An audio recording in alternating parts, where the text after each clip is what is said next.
제가 이제 리더십 강의를 하다 보면 굉장히 고민들이 많아요. 왜 우리 직원들은 이야기를 하지 않을까?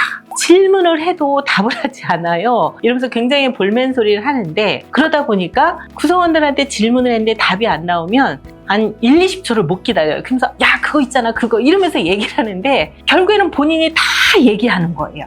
중요한 거는 우리의 모든 생각이나 이런 걸 인지라고 해요. 근데 메타인지가 강화가 돼야 많은 사람들은 자발적 동기가 올라옵니다. 저 어떤 얘기냐면, 이야기를 하면서 내가 지금 어떤 상태이고 팀장님이 나를 이런 걸 시키니까 내가 해야 되고, 이런 자각을 시키고 동기를 자극을 하려면 말을 해야 되거든요. 근데 구성원이 말을 안 하고 필기만 하고 있다. 그러면 나가면 다 까먹어요. 그래서 나중에 내가 그렇게 이야기했는데 이렇게 해왔어? 라고 블레임하는 리더들이 많은데, 그거는 오더를 주는 데 있어서 이 구성원이 이야기하지 않았기 때문에 놓치신 거다. 그래서 내가 이야기하면 나만 바빠요.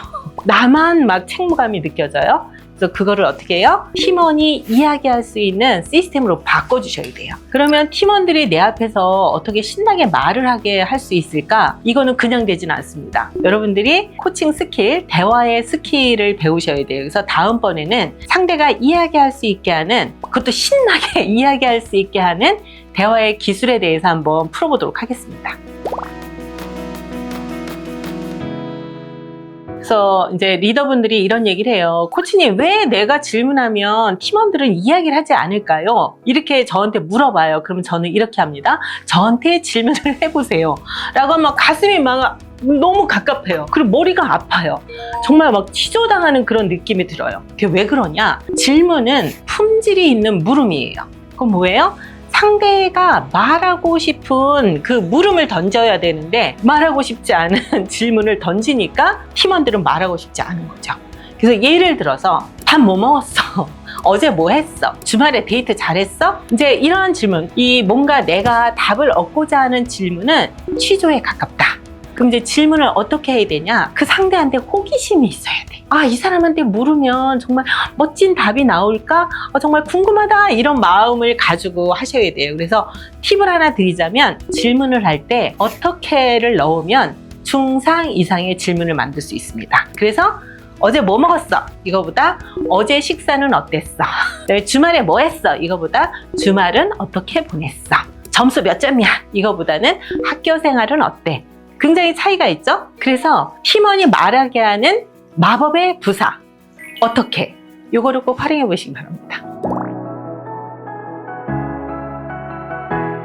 마음을 담지 않았을 가능성이 높겠죠. 근데 이제 중요한 거는 이것도 마찬가지로, 만약에 이거를 보고 계신 리더들 중에 부모님이나 선생님이나 조직에서 인정과 칭찬을 굉장히 많이 받았다. 그러면 그게 이렇게 느낌이 있기 때문에 자연스럽게 인정과 칭찬을 할 수 있어요. 근데 이제 시니어 분들 같은 경우는 산업화 시대 때 훈육을 받으신 분들이잖아요. 그래서 인정과 칭찬이 없어. 그냥 근면성실하게 열심히 일하면 됐던 분들이에요. 그래서 인정과 칭찬을 그렇게 많이 받아보지 못했어요. 기껏해야 수고했어? 고생했어. 근데 이제 그런 부분에서 내가 경험하지 않았기 때문에 인정과 칭찬에 대한 이 효능감 이런 걸 잘 느끼지 못하는 거죠. 근데 그런 상태에서 이제 계속 리더들에게 이제 구성원 동기부여를 위해서 인정과 칭찬을 하라고 이야기를 하죠. 때문에 이제 리더들은 교육을 받거나 뭔가 이제 다짐을 하고 인정과 칭찬을 하는데, 진심으로 그 사람의 존재를 보고 인정하고 그 사람의 어떤 성과에 진심을 담아서 하기보다는 머리로 내가 인정해야겠다, 칭찬해야겠다 그러면 사실은 진심이 담기기보다는 왠지 의무감에 하는 그런 느낌이 들잖아요. 그래서 누군가를 인정과 칭찬을 하고 싶다라고 하면 그 존재에 대한 진짜 호기심이 있어야 되고, 칭찬도 진심을 담아서 하셔야 되거든요. 그래서 인정과 칭찬은 어느 날 갑자기 되지 않습니다. 연습하시기 바랍니다. 제가 코로나 때 모 그룹의 임원을 코칭한 케이스인데 보통 10회기를 하거든요. 근데 이제 회당 코칭료가 굉장히 비싸요. 그런데 이제 이분이 여러 가지 주제가 있었지만 정말 10회기 내내 경청만 했어요. 그래서 이게 1000만원짜리 경청이다, 제가 이렇게 이야기를 하는데, 이제 뭐가 문제였냐면 일단 경청의 정의에 대해서 저랑 컨센서스가 이루어지지 않는 거예요. 그래서 여러분들은 경청이 뭐라고 생각하십니까? 경청은 귀로 듣는 게 아니거든요. 근데 이제 이분은 귀로 듣는 거를 너무 잘해요. 근데 어디서 엇박자가 나냐? 경청을 하면 그 사람이 한 얘기를 내가 듣고 뭔가 공감도 해주고 반영도 해줘야 되는데 이 임원은 상대방이 예를 들어서 저 전무님 저 지난주에 에버랜드 갔다 왔습니다. 그러면 원래 경청을 한 건 뭐예요? 이 친구가 에버랜드를 갔다 왔구나. 그러면 에버랜드 갔다 왔군. 좋았겠네. 이렇게 해야 되는데 야 나도 옛날에 에버랜드 갔었잖아. 야 그때는 이랬는데 막 이러니까 사람들하고 이야기하면서 모든 얘기의 종착점은 이 임원인 거예요.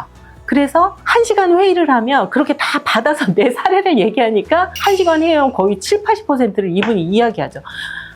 아무도 얘기 안 하는 거예요. 그래서 왜 얘기를 안 하냐고. 근데 얘기를 하면 본인이 가져오고 이러니까. 근데 이게 이제 8회차 정도 돼서 이 임원이 경청에 대해서 온전히 이해를 했고 그 다음에 아들로부터 우리 아빠 이제 경청 좀 하네? 이 얘기를 듣고 딱 알아차린 겁니다.